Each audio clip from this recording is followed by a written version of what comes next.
allowing schools to teach the Bible. This is a glorious day for Kentucky. Governor Matt Bevin, R., today surprised everyone with his decision to sign a bill into law which will soon allow the public schools to start Bible courses. This is one great step for humanity and enormous praise to God. This will teach students knowledge of biblical content, characters, poetry, and narratives. Via American Lookout. Governor Matt Bevin publicly signs bill allowing Kentucky's public schools to teach the Bible. At the Capitol on Tuesday, Governor Matt Bevin gave his public amen to a bill allowing Bible courses in public schools. Normally, a bill signing does not open with prayer, but in this case, it may have been appropriate. At a ceremony in the Capitol Rotunda, Bevin signed House Bill 128, which allows public schools to teach courses on the Bible. The bill's sponsor says students need to understand the role the Bible played in American history. It really did set the foundation that our founding fathers used to develop documents like the Declaration of Independence, the Constitution, the Bill of Rights, said Rep. D.J. Johnson, R. Owensboro. All of those came from principles from the Bible. The bill, which easily passed the House and Senate, gives local school boards the option of developing a Bible literacy class as part of their social studies curriculum. The course would be elective, not required. The idea that we would not want this to be an option for people in school, that would be crazy.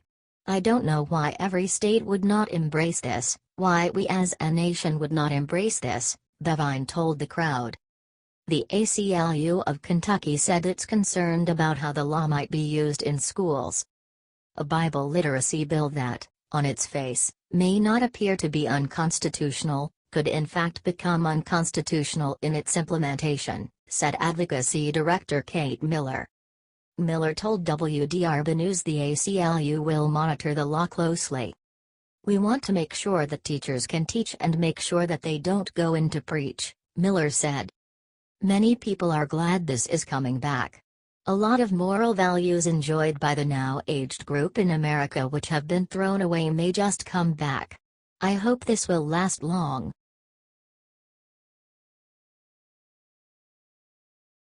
One of America's favorite restaurant chains just trashed our military vets, boycott them now.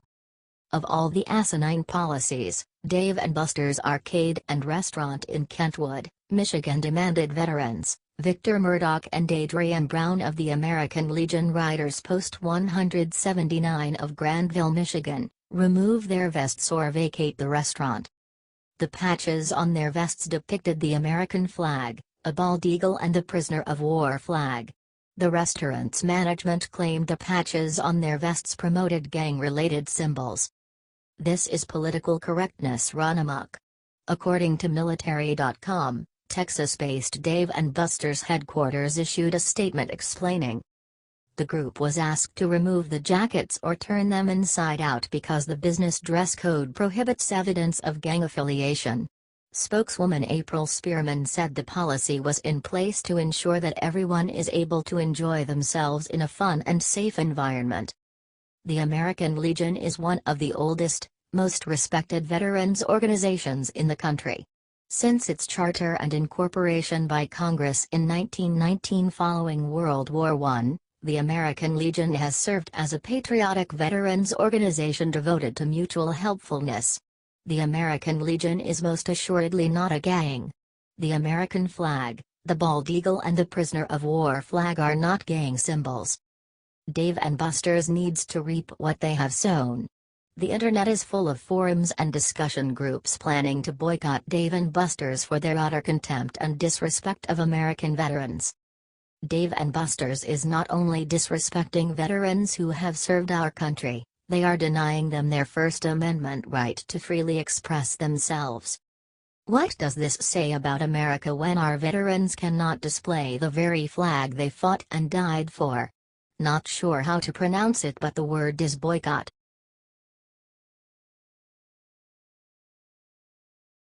Phil Mudd says Thray needs to go. There is a famous song by Jim Croce song that warns about getting too close to the sun, That warns a man about biting off more than he can chew. That warns a man about trying to bully or pick on the wrong man. It is a classic parable told since Jesus's time. Advertisement. Don't underestimate people, don't be arrogant, use violence as a last resort, for if you choose to throw down you will quickly find yourself on an island, alone right where you thought you wanted to be.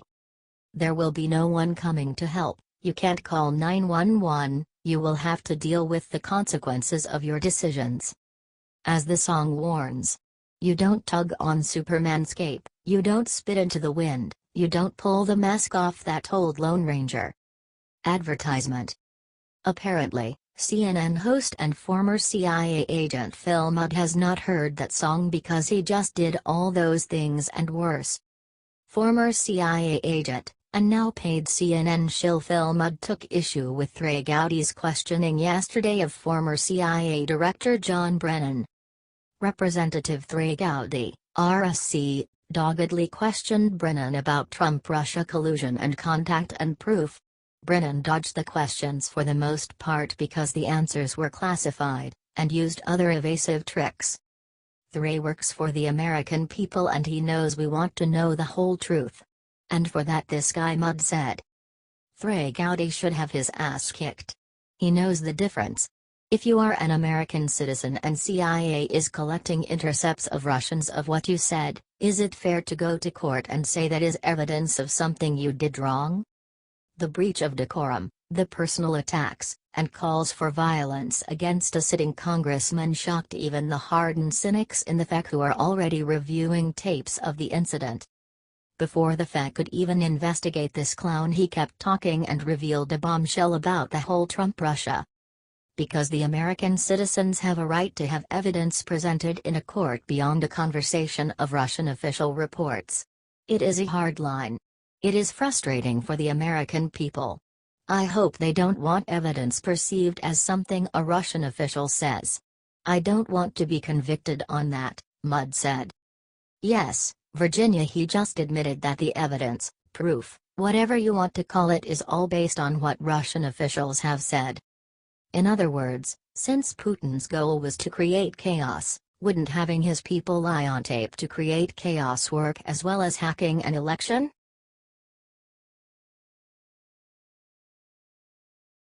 Obama disregards Logan Act. It's called the Logan Act and you just violated it, Barack Obama.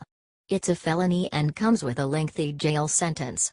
In case you are not familiar, when you violated the Logan Act you basically committed treason. From Wikipedia. Advertisement.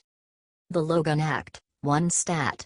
613, 18 U.S.C. Section 953, enacted January 30, 1799, is a United States federal law that details the fine and/or imprisonment of unauthorized citizens who negotiate with foreign governments having a dispute with the United States. It was intended to prevent the undermining of the government's position. 2. The act was passed following George Logan's unauthorized negotiations with France in 1798, and was signed into law by President John Adams on January 30, 1799. The act was last amended in 1994, and violation of the Logan Act is a felony. You are not president anymore, Barack Obama, stop acting like it. If for no other reason than you value your personal freedom. And worse, stop going around the globe undermining President Trump. You show up in Germany when Trump had his first meeting with NATO, you show up in Italy when he is meeting with the G7. Advertisement. You show up like that gnome from the travel commercials wherever Trump is as if to advertise your shadow government is real and you offer an alternative to Trump. Elections have consequences. The Democrats are finished as a political party and your career is finished in politics. So please go away and let the next president run the world without your backseat driving. Just days after Trump pulled out of the Paris Accords, days after the liberals all melted down and world leaders said we were all doomed, Obama was out with a leader who bashed Trump. How not joining a voluntary, toothless, Non-enforceable climate deal will doom the world is beyond me, but reality has never impeded on the liberals' hysteria before.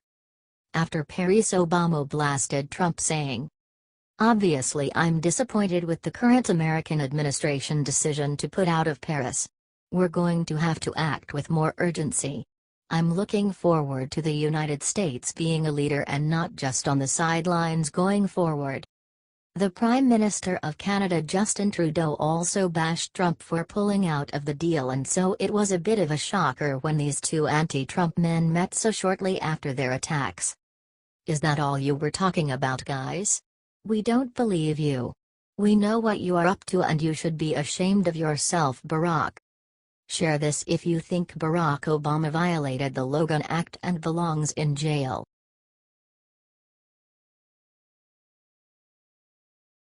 President Donald Trump defended by Romney. Liberals' hate for President Donald Trump is rapidly getting out of control, and they just can't hold their urge to criticize the president or do a Kathy Griffin-style joke. No, Griffin didn't make a joke. This is something beyond any joke. It's a disgusting display. President Donald Trump doesn't deserve it. The comedian attempted to get everyone's attention and decided to make a photo session in which she used the president's detached head covered in blood. The photo itself was more than disgusting, but Griffin didn't mind the disgusting detail, and enjoyed her project. Advertisement. The photo session blew away Americans, and everyone is now furious with Griffin's sense of humor. Well, we know that she didn't have any good attention.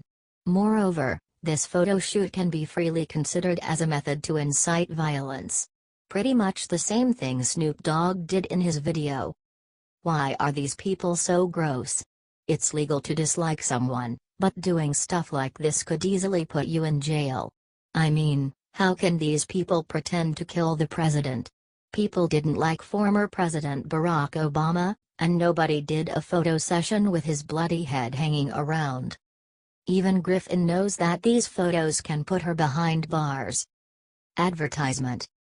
Mitt Romney came up with a statement on Griffin's photos, and we know that she won't like any of this. Romney is one of the a-lot Americans who condemned Griffin's photo.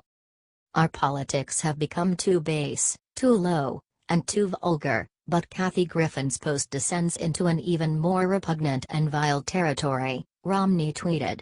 Well, he's right, and Griffin may finally learn the lesson. In jail. People like her don't deserve anything less than a decent cell.